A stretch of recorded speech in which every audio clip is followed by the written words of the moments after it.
What's happening, YouTube? It's the Clovers and Top Hat Guys Library Talk. We're still doing Harry Potter's Philosopher's Stone, and today we're doing Chapter 9, The Midnight Duel. Alright, so, to starting off this chapter, it seemed pretty, well, we definitely got to find out who Harry hated more between Draco Malfoy and Dudley. It's apparently Draco, and I mean, I'll be honest, I can definitely see why. What's your thoughts, honey? How did you think about this chapter? Well, there are definitely a lot of differences, starting in the fact that this chapter barely even happens in the movie, at least the second part of it. Oh yeah, the whole second part is completely different, and how they end up where they do is way different in the book than the movie. For sure. Yeah. Altogether, I think it was a fun chapter. You get to learn about the flying lessons and get to learn more about Quidditch. Yes, and Harry gets onto the team and everything too. Which apparently is actually against the rules at Hogwarts. Well, it's very rare for a first year. Yes. Apparently it hadn't happened in what did say a century? I think a century. Yeah, like a century, which is crazy. So, explaining how this all occurs. The chapter pretty much goes through detail that Harry's frustrated with Draco, but he's in the Slytherin, so he doesn't have to deal with him too much. Just potions class is all they kind of share with the other first-year Slytherins. However, then a notice is posted up in in their dorm, right? In the Gryffindor common room dorm, and it says that flight lessons start Thursday, and Gryffindor will share a class with Slytherin. So obviously most of them just groan and they're all just like ugh, because they have to continue to deal with all them. And well, in between the class and the post, we get to see, I guess Ron just kind of talks about it a little bit, and then Neville brings up his the mail comes in, right? Yes. Yeah, the mail comes in, and Neville gets a remember roll from his granny. Because Neville is very good at forgetting things. Evidently so, which is just hilarious. Yeah, like I was really surprised they put Neville in the situation so much more in the book than in the movies. Yeah. And like it's awesome. I really like it. He's like a little comic relief, but he's also real fun to, like, if you know how he goes throughout the movies, it's just pretty cool, his character. So on top of that, what also happens is they end up having their first lesson, and everyone's pretty much nervous. We find out Malfoy has been riding his broom wrong for all these years, which is hilarious. And because he likes to brag about how good he is at Quidditch. Oh yeah, all he does is brag, because that's all Malfoy does, is just brag about himself. And well, Harry, they just about to start their lesson, and Harry's broom gets into his hand immediately when they all have to say up to have their broom, go into their hand, not right before they start their lesson. Everyone else kind of struggles, but Harry's is just like that, and it's. People who've watched the movie know why, but it's still exciting because of how nervous everyone, including Harry, was. And what did you think of how easy it was for him to pick up? Well, I've seen the movie, so I was, kind of expecting it to be right away. Yeah, that's true. So after that, Neville. They're all about to get on, start actually flying. And before, what is the flight? Do you remember the flight instructor's name? Because I can't. It's blanking me. Miss Nooch? No. I don't. We can't remember. But the flight instructor is counting down from 3, and just before she says 1, Neville and just nervous excitement, excited, just kicks off the ground and goes like 12 feet and 50. Is it 20 feet? It's about 10 and 20 and. It's up there, and then before it gets too high, he slips off, and with like his broom keeps going, but he slips off and falls and breaks his wrist. And just like in the movies, he ends up going to the hospital wing, and Malfoy picks up his remember roll, and Harry goes after him. And Harry goes after him. It is really cool. We get I think it's Pavil. Is that one of the twins that they take to the ball in the 4th movie? I think it might be. I'm not sure. I think one of the twins says something first, and then Harry quietly says something after Malfoy's just, I guess, gone on and said he's going to put it somewhere for Neville to find. And that just draws the line for Harry, and Harry gets on his broom right after Malfoy gets on his broom and to, I guess, put it somewhere. And they have a little spout, and suddenly Harry points out to Malfoy that his little backup friends aren't there to protect him. Crabbe and Goyle ain't there to protect him right now. So he's like, Malfoy, trying to act all tough, still realizes, you know what, he's kind of right. So he takes the remember roll and just throws it. And in the movies, it's a bit different. He throws it and it almost goes through a window, and Harry catches it last second. In the book, it just kind of falls down, plummeting to earth, and Harry dives for it and catches it, and then has a smooth landing where he doesn't even get scratched up or anything. And both times, though, McGonagall does catch him and takes them immediately to Woods. The other difference, though, is in the movie, he meets Woods in Professor Quirrell's class while he's holding the little iguana, or the big iguana, actually. And in the books, he's in Professor Flitwick or whatever. Transfiguration class. But and Harry gets told about his father in the book by Professor McGonagall rather than by Hermione while they're looking at the trophy cases of Harry's father's trophy, which I also thought was really nice. So that's the first half of this chapter. It was a pretty decently long chapter, and that whole part is in the movie. That's where the similarities end.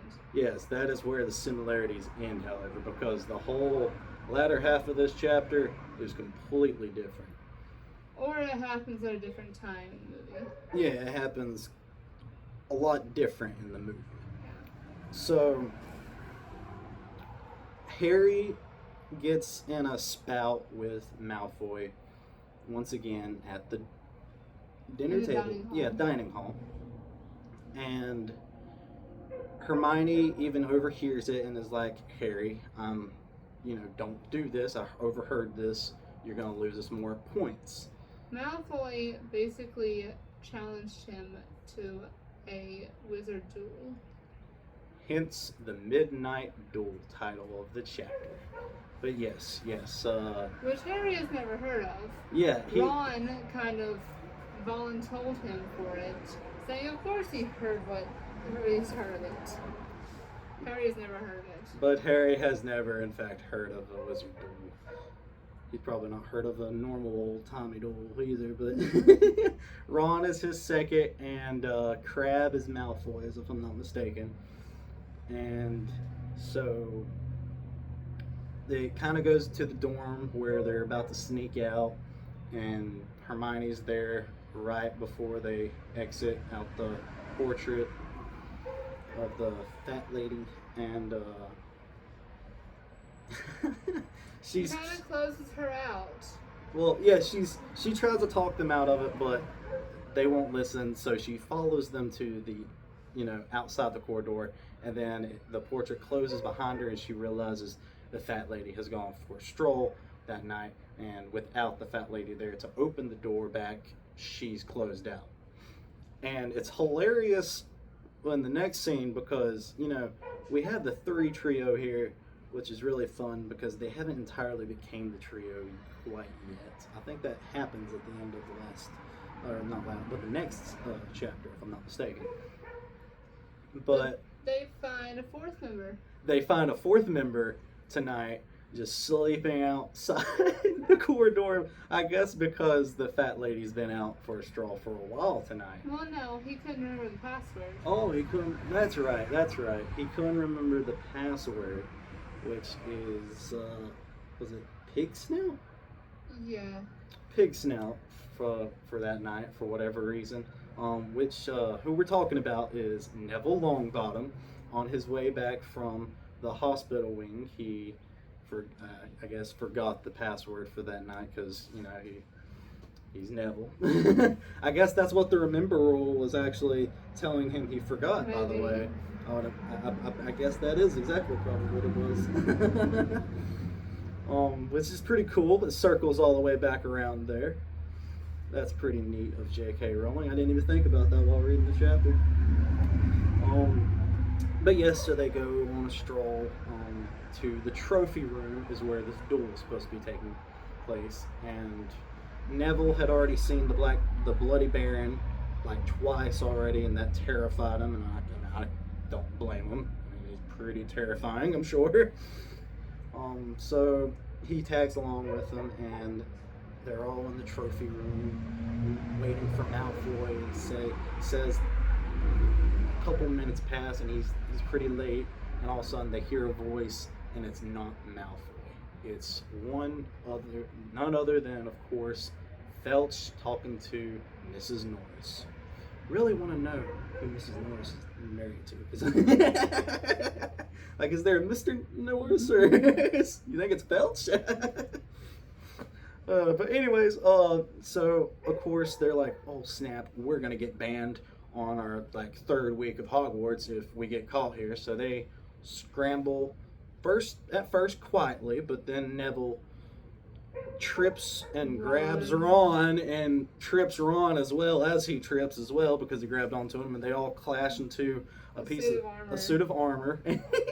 So then we all know how loud that is. Yeah, it says in the book, it nearly woke the whole Hogwarts. So they sprint away, and somehow end up in the third floor forbidden passage that Dumbledore said at the beginning of the year is closed off for those who don't want to meet an untimely, unspeakable death. And they run into other than thieves. Oh yes, and then they run into none other than Peeves, the admiration, or whatever he is. And he is really loud, and they're trying to calm him down, and then Ron gets frustrated and he just tries to tell Peeves off, and Peeves gets peeved off at Ron. Hey, that's clever. And decides to tip off.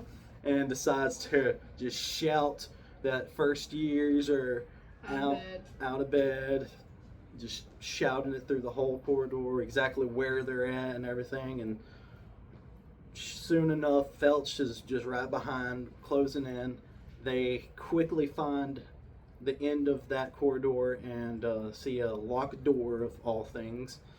Hermione, in the best state of panic possible, being just the best under pressure here, says Alohomora. Hold up. Alohomora. Unlocks the door, and they all just scurry in as fast as they can and close it as quiet as they can and listen in. And they hear Peeves arguing with Felch, and honestly, it's probably the most hilarious part of this book, I'm sure, because that whole conversation, Peeves is just a blast. And all the while, Neville is trying to get Harry's attention. Oh yeah, the whole time they're listening on Felch's conversation with Peeves, Neville's just tugging at Harry like, Harry. And they found, they were like, what? And they turn around and they see a giant 3-headed dog, just the meanest looking eyes, the biggest teeth, drooling mouths they've ever seen. Which we will 3 of them. later find out the name for. Indeed, we will. And Hermione, actually, other than just looking at what's about to eat her, actually has the perception to look at the whole room and situation and notices it's standing on a trap door. Which she later points out to Harry. Which she later points out to the crew. And in that single moment, they all scurry open the door again, close it as fast as they can, and they don't even care if Felch catches them. They just run off and make as much distance as possible away from that monster. And luckily, because of Peeves trolling Felch and Mrs. Norris, he went off looking for him elsewhere, so they didn't get caught at all, and they pretty much scurried and ran all their way back to the Gryffindor corridor. They got in, and Hermione says the the line where they could have gotten caught, or worse, expelled. Killed. Oh, killed, or worse, expelled. And sadly, Ron doesn't say the greatest line in the movie, which is, she really needs to get her priorities straight. Hermione also has the insight before that to tell Harry that clearly Draco tricked him and was never going to meet him. Yeah, was never Because going to meet Filch had heard and then tipped off that somebody was going to be in the trophy room. Yes, he was certainly tipped off. And while Harry probably collected that himself after everything was said and done, he wouldn't admit it to Hermione, sadly. Oh, Harry. But he'll learn. He'll grow up. He'll be he gets better. The last part of the chapter is actually him realizing that he thinks that he knows exactly what that trapdoor is hiding. Which was, of course, the same thing that caused the break-in at Gringotts, which was, of course, what Hagrid grabbed from Vault. I can't remember the number to. 113, I think. Good job, babe. All right. I don't know if that's right, but I'll take your word for it. All right, and that's pretty much this chapter. I would like for y'all to comment down below whether you would like to spend a whole year with Draco Malfoy or with Dudley. What is their last name? Dursleys? Dursley. Let us know down below which you think is less of the two evils, and if you like the video, please like and subscribe. We appreciate it so much, y'all. Y'all have a wonderful day.